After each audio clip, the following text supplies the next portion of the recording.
Hello, John Lord here at our prairie garden, and we are going to plant this part of the prairie garden up. We had Astilbes in here, but the Astilbes, because they were so close to the laurel hedge, laurel takes a lot of water out, but it just didn't do and didn't grow tall enough. So we need something taller to contrast the small Rudbeckia little Goldstar, which is a super plant. So we've decided we're going to put a large Persicaria. I noticed Persicarias and amplexicaulis. I noticed last year the Persicarias were not particularly bothered by the lack of water, so they should be okay here. Now, I don't normally put compost on because I generally don't need it in our rich soil, but just here is a bit different. I think there was a pathway here years ago, and it's very hard and it's not great. And then there's the hedge. So, you know, the great thing about having a garden centre is you get broken bags of stuff. This is some type of compost, however. It doesn't matter what it is.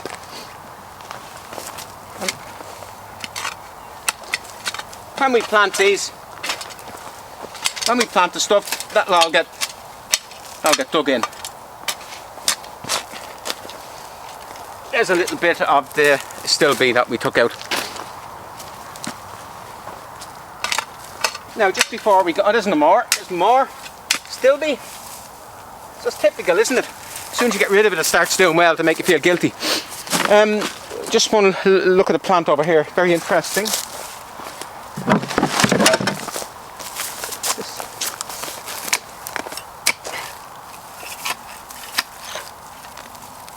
This is a Ligularia przewalskiana. I had it here. It's seeded everywhere. Total disaster. So last year I removed it. So it didn't. Are we ready? I'm a little delayed there. My mobile phone went off. But anyway, this is the Ligularia przewalskiana, and it's a lovely. It's a member of daisy family. It doesn't look like a daisy. Long spikes. It's sort of blackish stems. Looks really good, but it just went mad. And you can see it. It's everywhere. Here, here. Here, all through here, all here, all through here, and all here, all there.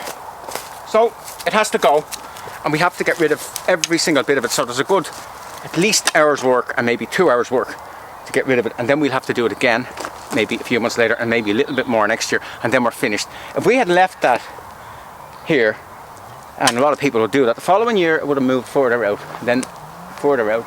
And eventually you wouldn't have a prairie garden, you'd have a Ligularia przewalskiana garden. As I say, a stitch in time saves 9. If a thing is given trouble, if it's a problem, get rid early. And it was my fault. I should have got rid certainly 2 years earlier. It's my fault. Even us gardeners can be a bit lazy and lackadaisical at times.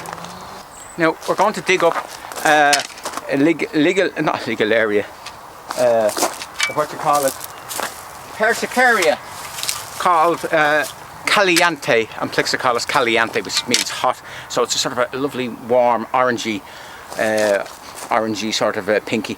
But the problem is, I have 3 clumps of Persicaria, and 2 are Caliente, and one is a different one called Blackfield. Now, unfortunately, I forgot to put a label on the one I want to dig up.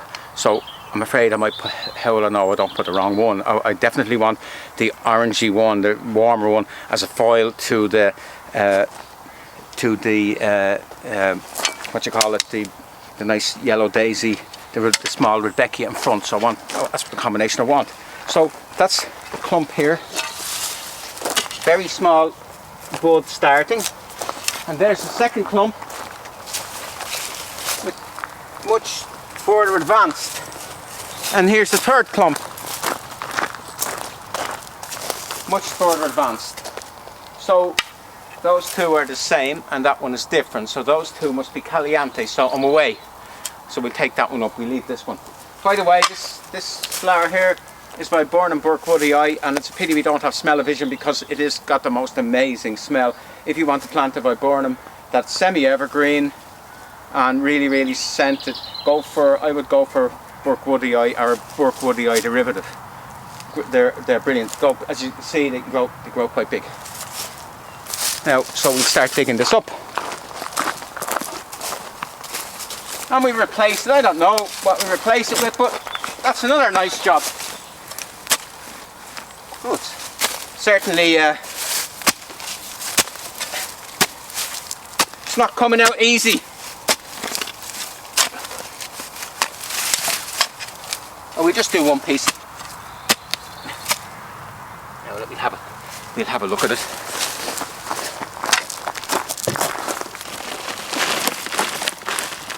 Now you could put this whole thing down in the ground and it wouldn't even know it had been moved. Or you could split it. So one, two, so what'll I do?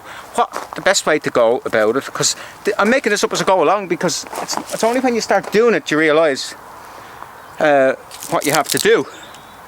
So I think if I can get away with not cutting it back at all, it will be really good. What we'll have to do is we'll have to lift them all.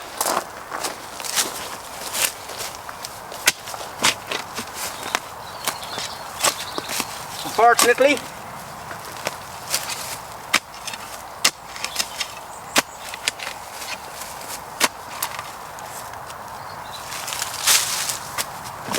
I didn't lift them all because it's a Saturday evening and I'm a bit knackered.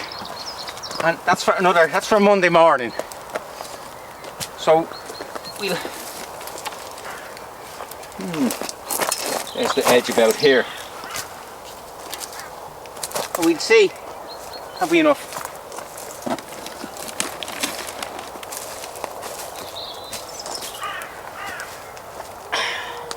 Three, 4, 5. We want another one. We want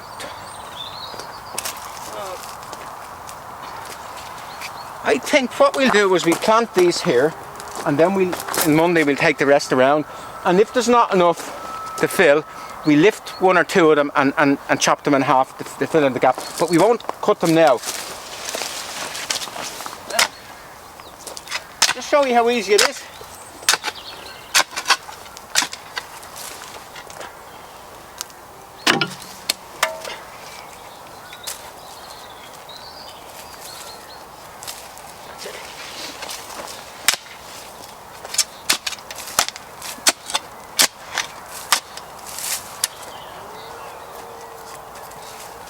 Each one of those plants will this size.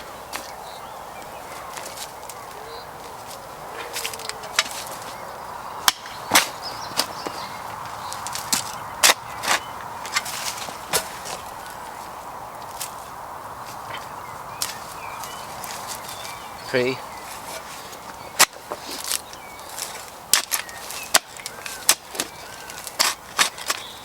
And as you see, as I'm planting them in, the compost is sort of mixing with the soil. And when we're finished, we'll bark the whole lot, because you're going to have a big explosion of weeds because we've all the new ground upturned. If people don't realise it, see that piece of soil there? If you were to get that piece of soil and you were to dry it out and you were to crumble it up and you were to put it through sieves, smaller and smaller and smaller sieves, so you get tiny parts of the side of soil, you would get a layer of seed. There's full of weed seed in this. And the weed seed can hang on for years and years, 10 years, 20 years, 30 years, 40 years. Hang on. As soon as the soil is turned and it gets the light, off it goes.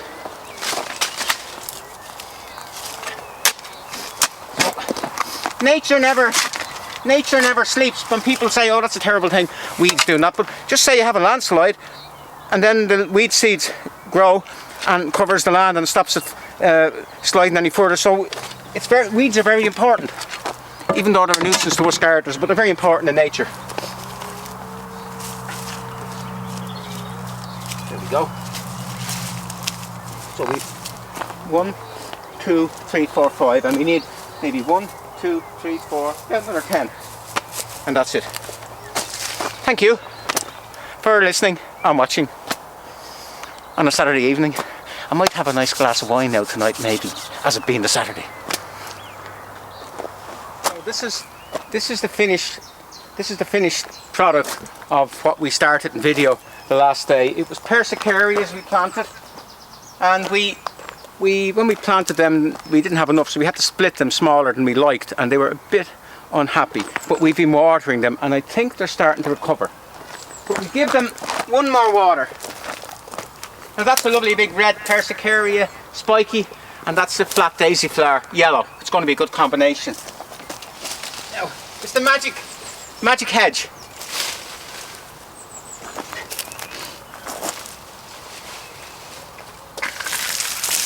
Now, it's our own well. We would never use mains water for this.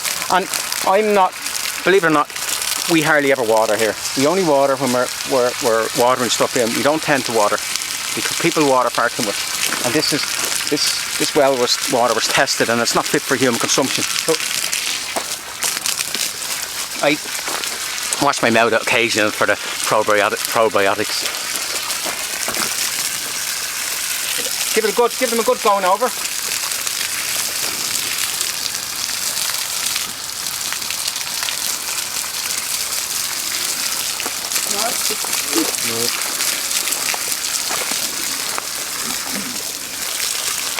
When you're watering stuff, don't skimp because you're wasting your time if you just put a dribble on it. You have to get them totally saturated.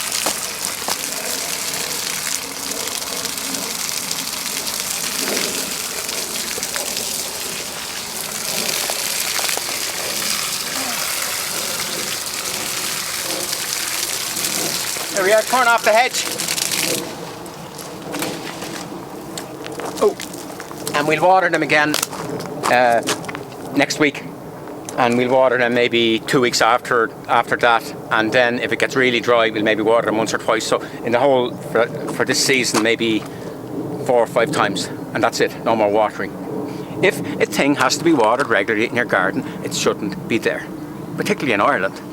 You know, it's madness.